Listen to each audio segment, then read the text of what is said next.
नमस्कार साथियों, मैं मनीष भारती संस्कृति पीसीएस चैनल पर आप सभी का स्वागत करता हूं। साथियों, जैसा कि आप जानते हैं कि बिहार में जो अभी बीपीएससी का प्रारंभिक परीक्षा होने वाला है, उसको ध्यान में रखते हुए हम लोग एक साल का करंट अफेयर्स पर डिस्कशन कर रहे हैं। आज जो है लेक्चर नंबर 9 तक हम लोग पहुंच चुके हैं। यदि आपने इससे पिछले लेक्चर को नहीं देखा होगा तो प्लेलिस्ट में जाकर के सभी को देख सकते हैं। इसमें हम लोग क्या करते हैं, 10 टॉपिक लाते हैं और वह 10 टॉपिक जो होता है 10 क्वेश्चन के साथ होता है। ठीक है, तो कुल मिलाकर के देखेंगे तो एक दिन का अगर मेरा आप लेक्चर लेते हैं तो आपका 10 टॉपिक जो है करंट अफेयर्स का वो प्रिपेयर हो जाएगा और इतना पर्याप्त होगा, इससे बाहर आपके एग्जाम में नहीं आएगा। चूंकि हम जो है तकरीबन आप जब एग्जाम देने जाएंगे उससे पहले लगभग 700 टॉपिक पर चर्चा कर चुके होंगे और 700 प्रश्नों का समाधान भी कर चुके होंगे। चलिए, तो आज के पहले प्रश्न की शुरुआत करते हैं। मार्च 2024 को बिहार में स्थित बाबा गरीबनाथ धाम में फूलों से होली खेली गई। ये धाम कौन से जिले में स्थित है? देखिए, मार्च 2024, तो इससे पहले के महीने का हमने चर्चा कर लिया है। जनवरी फरवरी मार्च पर हम हैं, बिहार को लेकर के चर्चा किया गया है। बाबा गरीबनाथ धाम फूलों से होली खेलने की बात यहां पर की गई है और पूछा गया है कि कौन से डिस्ट्रिक्ट में है। तो जरा विस्तार से इस टॉपिक को पहले समझ लेते हैं, उसके बाद जो है लोकेशन तो हम देख ही लेंगे। 25 मार्च 2024 को बिहार के मुजफ्फरपुर जिले, तो देखिए यहां पर मुजफ्फरपुर डिस्ट्रिक्ट की जैसे ही बात कर दिए तो प्रश्न का जवाब आपके पास आ चुका है। लेकिन हमारे लिए इतना पर्याप्त नहीं है, हम और भी मुद्दे इसमें ढूंढने की कोशिश करते हैं।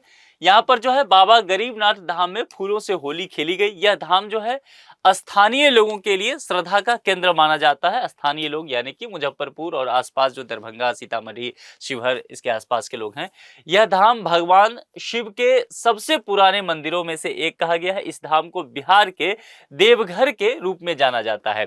अब बिहार का देवघर यानी कि देवघर वैसे कहां पर है, तो देवघर जो पड़ता है वह झारखंड में पड़ जाता है ना। झारखंड में बाबा धाम जिसको कहते हैं, बैद्यनाथ धाम भी कहा जाता है बिहार में, तो वह देवघर झारखंड में पड़ गया। तो इस प्रश्न का सही जवाब क्या हो गया यहां पर? बी, क्योंकि यहां पर बाबा गरीबनाथ धाम जो है फूलों से होली खेलने की परंपरा यहां मुजफ्फरपुर में स्थित इस मंदिर में है। चलिए आगे बढ़ते हैं, दूसरे प्रश्न की तरफ चलते हैं।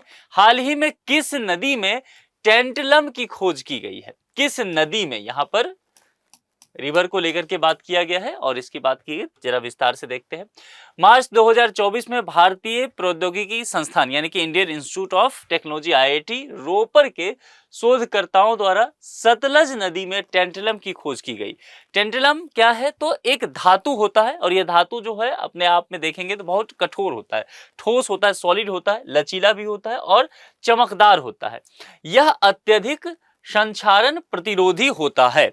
यह आर्थिक दृष्टि से अत्यधिक महत्वपूर्ण है और सबसे अहम बात क्या हो जाता है कि यह बेहद दुर्लभ है। यानी कि टेंटलम जो है बहुत कम इसके भंडार हमारे पास हैं। इसका उपयोग क्या होता है? इलेक्ट्रॉनिक्स उत्पाद और सेमीकंडक्टर बनाने में किया जाता है और भारत जान रहे हैं कि सेमीकंडक्टर में एक हब बनना चाह रहा है। इसीलिए भारत के लिए टेंटलम धातु की अपनी एक अलग महत्वता है। ठीक है, तो कौन सी नदी आ गई? सतलज नदी। ध्यान रखिएगा, ये प्रश्न इंपॉर्टेंट होने वाला है, ये टॉपिक पूरा मुद्दा। ठीक है, तो यहां पर इसका जवाब क्या हो जाएगा? सतलुज नदी।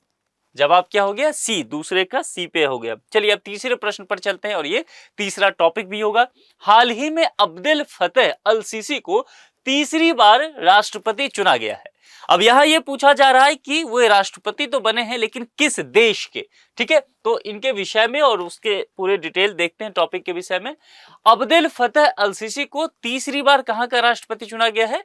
मिस्र का राष्ट्रपति चुना गया है। ठीक है, मैप से भी हम देख लेंगे, मिस्र की हम बात कर लेंगे। यहां मैप पर देखिए तो ये इजिप्ट आपको दिख रहा है, इजिप्ट को ही मिस्र कहा जाता है। ठीक है, तो यहां पर जो है देखेंगे ये तीसरी बार चुनकर के आए हैं। इससे पहले जो है 2014 में सबसे पहली बार ये चुने गए थे और उसके बाद 2018 में भी ये राष्ट्रपति पद के लिए चयनित हुए थे। मामला समझ में आ गया?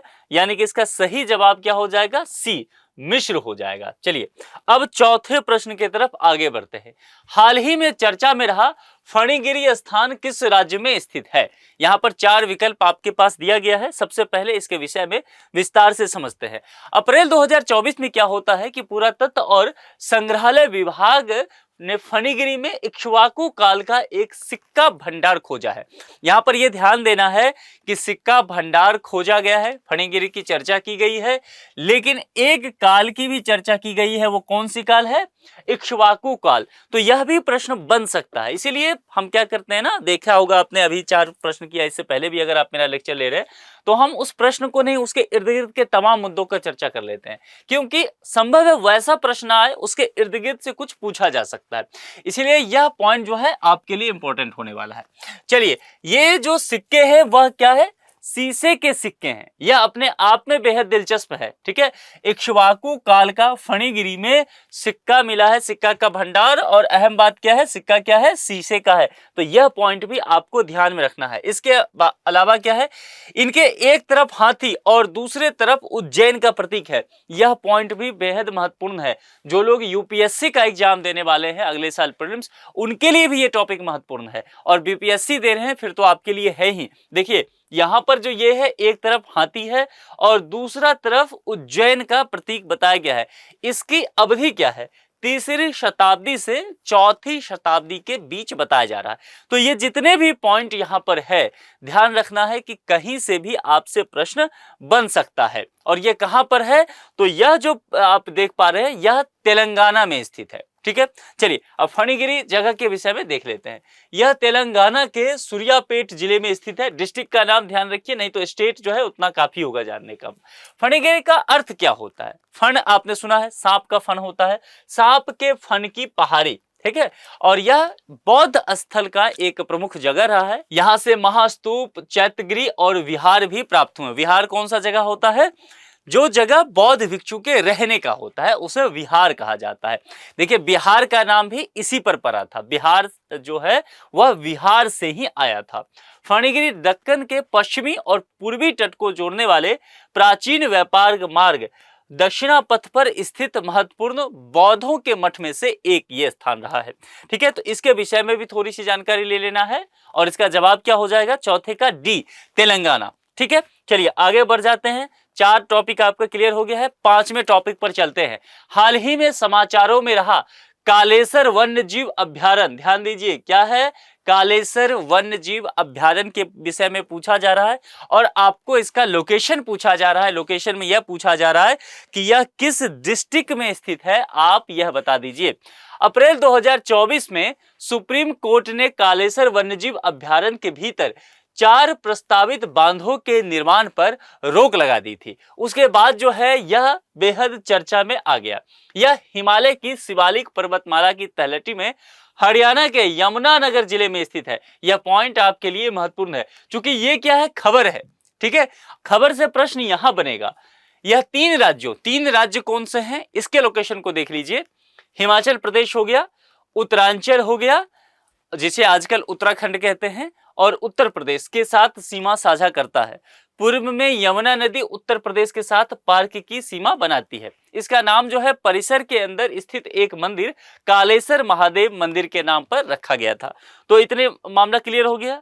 तो 5वें प्रश्न का सही जवाब क्या हो गया आपके पास? हरियाणा। और हरियाणा का ये ध्यान में रह जाए, यमुनानगर जिला, तो आपके लिए और ज्यादा अच्छा हो जाएगा।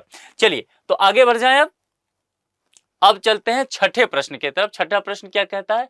हाल ही में नाबार्ड ने किस संस्था के साथ मिलकर डिजिटल कृषि ऋण में तेजी लाने के लिए इनोवेशन हब विकसित किया है? ध्यान रखिएगा, ऐसे टॉपिक पूछे जाएंगे, नाबार्ड से संबंधित है, तो यहां पर इकोनॉमी का मुद्दा है, तो आ सकता है ऐसा प्रश्न। फिर से ध्यान से प्रश्न एक बार सही समझिए, क्योंकि कहते हैं ना, किसी भी प्रश्न को सही से आपने समझ लिया, आपने ये फाइंड आउट कर लिया कि आपसे पूछा क्या गया है, तो 50% आपने जवाब ढूंढ लिया है। इसलिए फिर से देखते हैं इस प्रश्न को।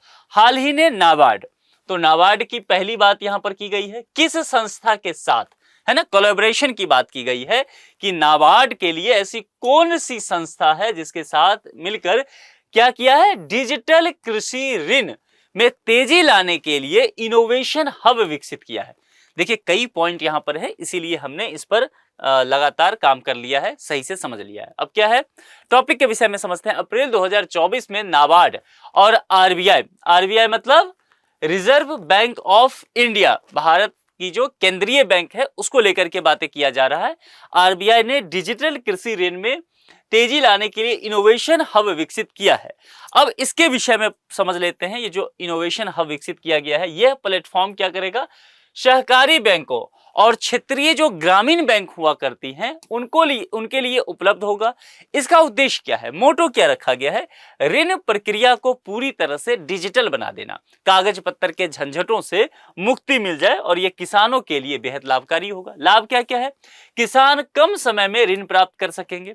किसान के लिए सबसे बड़ी समस्या तो यही होता है कि वो ऋण जब बैंक में लेने जाते हैं, एक तो बैंक उन्हें लोन देना नहीं चाहता है ना, फिर कागज पत्तर का इतना मसला हो जाता है कि अंत में थक हार के छोड़ देते हैं, महाजन से जाकर के कर्ज ले लेते हैं और कर्ज के चंगुल में फंसते चले जाते हैं। तो यहाँ पर यह कोशिश किया गया है बैंक अधिक कुशलता से काम कर सके, बैंक के लिए भी आसान होगा। ठीक है, यह बैंकों को डिजिटल राज्य भूमि रिकॉर्ड, उपग्रह डेटा, केवाईसी, क्रेडिट इतिहास आदि सूचनाएं सेवा प्रदान करेगा। ये सेवाएं बैंकों को अधिक प्रभावी ढंग से साख का आकलन करने में मदद करेगी। क्रेडिट समझ पाएंगे, मतलब किसी को ऋण देना है तो यह तो देखेंगे ना कि जिस व्यक्ति को ऋण देना है वो लौटा के दे सकता है कि नहीं। आपके किसी मित्र ने आपसे कहा कि दोस्त 1000 रुपया दे दो, तो आप यह देखेंगे ना कि यह व्यक्ति लौटा के दे सकता है कि नहीं। दो चीजें, एक तो नियत देखेंगे और एक क्षमता देखेंगे कि लौटाने की क्षमता है कि नहीं, और दूसरा नियत भी देखेंगे कि लौटाना चाहता है कि नहीं, है ना। तो ये चीजें यहाँ पर जो है बैंक उसका क्रेडिट समझ सकता है। यह ऋण प्रसंस्करण के समय को 3 से 4 सप्ताह से घटाकर केवल 5 मिनट कर देती है। अब समझ लीजिए, तो इन सब चीजों से क्या है, यहां पर एक शब्द है वित्तीय समावेशन। आपने इकोनॉमी पढ़ते हुए इसे पढ़ा होगा। तो वित्तीय समावेशन के दिशा में यह एक बढ़ता हुआ कदम हो जाएगा। यह मामला समझ में आ गया। इस टॉपिक को अच्छे से तैयार कीजिएगा, यहां से प्रश्न आने की संभावना जो है वह अधिक है। तो किस संस्था के साथ यहां पर कोलैबोरेशन किया, आरबीआई, भारतीय रिजर्व बैंक, केंद्रीय बैंक के साथ नाबार्ड ने मिलकर के डिजिटल कृषि ऋण में तेजी लाने के लिए इनोवेशन हब विकसित किया है। छठे प्रश्न को समझ गए, इस टॉपिक को भी चलते हैं। आज 7वें पर चलते हैं। हाल ही में समाचारों में रही भारतीय नवीकरणीय ऊर्जा विकास एजेंसी की स्थापना कब की गई थी। फैक्चुअल प्रश्न है, बीपीएससी के नेचर को देखेंगे, पीवाईक्यू पे जाएंगे, प्रीवियस ईयर क्वेश्चन को, तो आपके ऐसे प्रश्न देखने को मिल जाएगा। चलिए यहां पर समझते हैं इस चीज को। डी इसका जवाब है, तो जवाब हमारे पास है वर्ष 1987। फैक्चुअल है तो जवाब तो हम सीधे निकाल लिए। चलिए याद रहेगा तभी ऐसे प्रश्न का जवाब दे पाएंगे। लेकिन ये टॉपिक इंपॉर्टेंट है। टॉपिक इसीलिए इंपॉर्टेंट है कि यहां पर देखिए भारतीय नवीकरणीय ऊर्जा विकास एजेंसी इरेडा के विषय में बात किया गया है। तो इरेडा की चर्चा जब की गई है तो आपको थोड़ा विस्तार से पढ़ना पड़ेगा। चर्चा में रहा है तो यहां से प्रश्न बन सकते हैं। अप्रैल 2024 को लेकर के बातें की जा रही है, यानी कि मार्च महीना तक का करंट अफेयर्स हम देख चुके हैं। अब अप्रैल महीना पे, चौथे महीना पे आ गए हैं साल के। ठीक है, नवरत्न का केंद्रीय सार्वजनिक क्षेत्र उद्यम का दर्जा इसे प्रदान किया गया है। भारतीय नवीकरण ऊर्जा विकास एजेंसी इरेडा, इसकी स्थापना वर्ष 1987 में हुई थी। यह नवीन और नवीकरणीय ऊर्जा मंत्रालय के अंतर्गत कार्य करता है। इसका कार्य नवीन और नवीकरणीय ऊर्जा से संबंधित जो कार्य होता है, जिन तरह के परियोजनाओं की स्थापना की जाती है, उन परियोजनाओं को स्थापित करने के लिए पैसे की जरूरत तो पड़ेगा, वित्त की आवश्यकता होगा, तो वो जो फंड उपलब्ध कराना इसका काम है। ठीक है, भारतीय रिजर्व बैंक के नियमों के अंतर्गत यह एक गैर बैंकिंग वित्तीय संगठन है। आप मुझे कमेंट बॉक्स में लिख के बताइए कि गैर बैंकिंग वित्तीय संगठन क्या होता है। बाकी यहां पर आपने टॉपिक समझ लिया है। तो चलिए 7वें प्रश्न का जवाब तो पहले ही आपको मिल चुका है, वर्ष 1987। लेकिन यहां पर ध्यान रखना है, ऐसे प्रश्न का जवाब आप तभी दे पाएंगे जब आपको फैक्ट पूरी तरह से याद होगा, नहीं तो आप जवाब नहीं दे पाएंगे। अगर मान लीजिए परीक्षा भवन में आपको इस तरह के प्रश्न आ जाएं और बिल्कुल भी आइडिया नहीं लग रहा है कि क्या होगा, तो ऐसे प्रश्न को सम्मानित कीजिए, सम्मान दीजिए, सर झुकाइए, आगे बढ़ जाइए, छोड़ दीजिए। इमोशनल नहीं होना है, चूंकि निगेटिव मार्किंग की व्यवस्था है। आपको इसी ट्रैप में फंसाने के लिए ऐसे कुछ प्रश्न दिए जाते हैं। हाँ, याद है तो आराम से धूमधाम से टिक लगाइए, निकलते चलिए, नहीं तो माथापच्ची नहीं करना है। आगे भी एग्जाम में बहुत प्रश्न मिलेगा। मामला समझ में आ गया। इस टॉपिक को अच्छे से देख लीजिए, क्योंकि बीपीएससी ने पिछले 1-2 वर्षों में यूपीएससी के तर्ज पे प्रश्न पूछना शुरू कर दिया है। तो संभव है ईयर ना पूछे और इस तरह की चीजें यहां पर पूछ ले, तो आपके पास यह जानकारी होना चाहिए। ये दोनों यहां पर इंपॉर्टेंट पॉइंट है। ठीक है, चलिए और ये भी पॉइंट आपके लिए, ये आपको कमेंट में बताना भी है। आगे चलिए बढ़ते हैं 8वें प्रश्न की तरफ। हाल ही में ब्रू जनजाति चर्चा में रहा है, आप इसके विषय में सही से तैयार करके जाइएगा। हाल ही में ब्रू जनजाति के लोगों ने पहली बार लोकसभा चुनाव में त्रिपुरा के मतदाता के रूप में मतदान किया था। यह जनजाति कौन से राज्य से संबंधित है? बिहार, झारखंड, असम और मिजोरम। ध्यान देना है, यहाँ 4 यहाँ पर विकल्प दिया गया है, लेकिन गौर कीजिएगा ब्रू जनजाति के बारे में कहा गया है कि पहली बार लोकसभा चुनाव में त्रिपुरा के मतदाता के रूप में, त्रिपुरा राज्य के मतदाता के रूप में, और त्रिपुरा यहां विकल्प में नहीं है। दूसरी बात, मैं लगातार कहता रहता हूं कि इस तरह के शब्द रहे तो आप प्रश्न को सही समझ लीजिए कि इस तरह के टॉपिक के पूछे जाने की संभावना अधिक है। पहली बार पूछा गया है, ब्रू जनजाति चर्चा में रहा है, यहां से प्रश्न बन सकता है, इसलिए सही से इसको ध्यान में रखिए। इसके विषय में सबसे पहले समझ लेते हैं, स्टेट का नाम तो जान ही लेंगे। ब्रू जनजाति के लोग इससे पहले के लोकसभा चुनावों में मिजोरम के मतदाता के रूप में मतदान करते आए थे। तो जवाब तो यहां पर एक चीज हो गया। जातीय संघर्ष के कारण जो निर्जातीय संघर्ष होता है, जैसे मणिपुर में किस तरह से अभी हुआ, चल ही रहा है मणिपुर में, बल्कि तो वही वाला जातीय संघर्ष के कारण मिजोरम के लगभग 37,000 ब्रू प्रवासी विस्थापित हो गए। ठीक है, यह पूर्वोत्तर भारत में अब तक का सबसे बड़ा आंतरिक विस्थापन है। आंतरिक विस्थापन अब क्या होता है? आंतरिक विस्थापन का मतलब हुआ जैसे कि ये लोग मिजोरम में थे, विस्थापित होकर के त्रिपुरा चले गए, यानी कि भारत के अंदर ही किसी भी वजह से एक राज्य में से दूसरे राज्य में चले जाते हैं। और विस्थापन की पूरी प्रक्रिया कहें तो जैसे कि कोई व्यक्ति जो है वह भारत से निकल के अमेरिका चला जाता है ना, तो यह आंतरिक विस्थापन में आ जाएगा कि एक राज्य से दूसरे राज्य भारत की सीमा में ही गए। लंबे समय तक राहत शिविरों में रहने के बाद इन्हें त्रिपुरा में अस्थायी रूप से बसाया गया है। संख्या ध्यान दीजिएगा 37,000 है, तो बहुत बड़ी तादाद है। इसके लिए वर्ष 2020 में एक समझौता भी हुआ था, जिसमें जाहिर सी बात है केंद्र सरकार एक पॉइंट यहाँ पर रहेगी, एक उसके अलावा त्रिपुरा रहेगी और मिजोरम भी, क्योंकि तीनों का यहाँ पर साझा हित है। राज्य सरकार और ब्रू समुदाय के प्रतिनिधि भी इसमें शामिल होंगे। यह मिजोरम का सबसे बड़ा अल्पसंख्यक आदिवासी समूह है। तो 7 सिस्टर्स जो होता है ना, उधर देखेंगे उन सभी स्टेट में, चाहे वो अरुणाचल प्रदेश हो जाए, असम हो जाए, मणिपुर हो जाए, मेघालय हो जाए, त्रिपुरा हो जाए, नागालैंड हो जाए, अरुणाचल प्रदेश, इन सभी जगह पर आपको ट्राइबल्स ग्रुप ज्यादा देखने को मिलेगा। इन्हें रियांग के नाम से भी जाना जाता है। ये शब्द ध्यान रखिएगा, रियांग, यहां से प्रश्न बनेगा। ठीक है, तो ये चीजें आपको सही से पता होना चाहिए। जवाब क्या आ गया? डी। 8वें का जवाब क्या आ गया? डी। ठीक है, किस राज्य से संबंधित? मिजोरम से, और त्रिपुरा के मतदाता बने हैं। बार बार बता रहा हूं, टॉपिक इंपॉर्टेंट है तो आ सकता है। 9वें प्रश्न पर चलते हैं। हाल ही में किस कंपनी ने एआई मॉडल फी3 मिनी को लॉन्च किया है? ठीक है, एप्पल, माइक्रोसॉफ्ट, स्पेस एक्स या फिर गूगल। जरा इसको विस्तार से समझते हैं। अप्रैल 2024 में माइक्रोसॉफ्ट, तो माइक्रोसॉफ्ट जवाब के तौर पर आपके पास आ गया है, लेकिन जरा इसको और देखते हैं, ने अपने अब तक के सबसे छोटे एआई मॉडल फी3 मिनी का अनावरण किया। यह एक छोटा भाषा एआई मॉडल है जो कि बहुत हल्का भी है। इस एआई ने कुछ तरह के काम करके दिखाए, जैसे कि भाषा पर जो रीजनिंग की बात आप कहते हैं, कोडिंग डिकोडिंग की बात करते हैं, मैथमेटिक्स जैसे क्षेत्रों में बेहतर काम करके दिखाया है। एआई का मतलब ही होता है ना आर्टिफिशियल इंटेलिजेंस, है ना। जैसे हमारे पास इंटेलिजेंस है मनुष्यों के पास, तो हमारे पास आर्टिफिशियल नहीं है, नेचुरल है। हमारा मस्तिष्क है, हम सोचते समझते हैं, विचार करते हैं। मनुष्य इसीलिए बाकी प्राणियों से अलग है। लेकिन एआई की बात क्या है? एक मशीन है, लेकिन मैं ये कहूं कि ये मशीन सोचने लग जाए। ये मोबाइल है, लेकिन ये मोबाइल सोचने लग जाए तो फिर क्या हो जाएगा? इसीलिए इसको क्या कहते हैं? स्मार्टफोन कहते हैं ना। एआई इसमें अब आने लगा है, व्हाट्सएप में भी देखेंगे आने लगा है, फेसबुक पे, इंस्टा पे। ठीक है, तो यह जो एआई है इन सब चीजों पर खरा उतरा है। यह मॉडल जो है ओपन एआई के GPT-4 टर्बो जैसे अन्य बड़े भाषा मॉडल की तुलना में सरल और सस्ता भी है। ठीक है, इसे इंटरनेट कनेक्शन की आवश्यकता के बिना स्मार्टफोन पर मुफ्त में चलाया जा सकता है और यह पॉइंट बेहद खास है। तो इसको भी तैयार कीजिएगा। साइंस टेक से मुद्दा जुड़ता है तो यहां से प्रश्न बनने की संभावना रहेगा। किसके द्वारा? माइक्रोसॉफ्ट कंपनी के द्वारा यह किया गया है। चलिए आज के 10वें प्रश्न पर चलते हैं। 10वां टॉपिक भी है और इस लेक्चर का आखिरी टॉपिक। हाल ही में मिथिला स्वर्णिम समिट 2024 ध्यान दीजिए, मिथिला स्वर्णिम समिट 2024 का आयोजन बिहार के कौन से जिले में किया गया था?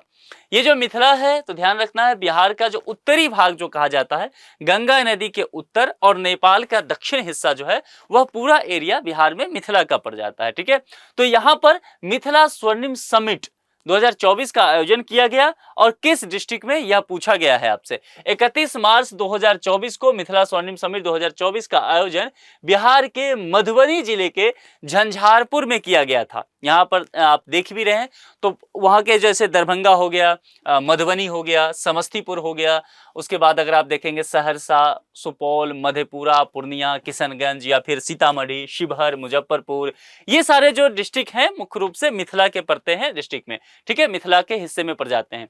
तो यहाँ पर जो है मधुबनी जिला में इसका आयोजन किया गया था। मधुबनी का एक चीज और फेमस है, वो क्या है? मिथिला पेंटिंग, या जिसे मधुबनी पेंटिंग कहते हैं, उसे जीआई टैग भी दिया गया है। आप मुझे बताएंगे कमेंट बॉक्स में किस ईयर में मिथिला पेंटिंग को या मधुबनी पेंटिंग को जीआई टैग दिया गया है। यहां पर झंझारपुर में आयोजन किया गया था, जो कि मधुबनी डिस्ट्रिक्ट में है। मामला समझ में आ गया? 10वें प्रश्न का जवाब मिल गया। चलिए अब आखिरी प्रश्न आपके लिए है, यानी कि हमने 10 टॉपिक की तैयारी कर ली है आज के इस लेक्चर में, 10 प्रश्न को भी देख लिया, विस्तार से समझ लिया है।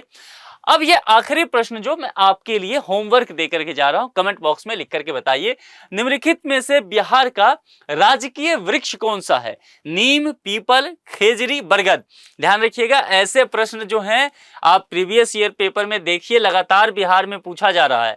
तो इसलिए ये जो प्रश्न दे रहा हूं यह भी अपने आप में आपके लिए आपकी याददाश्त बढ़ाने के लिए दे रहा हूं। ठीक है, तो कमेंट करके लिख के बताया कीजिए, क्योंकि ऐसे प्रश्न आ भी सकते हैं, तो आपको ध्यान में रहे।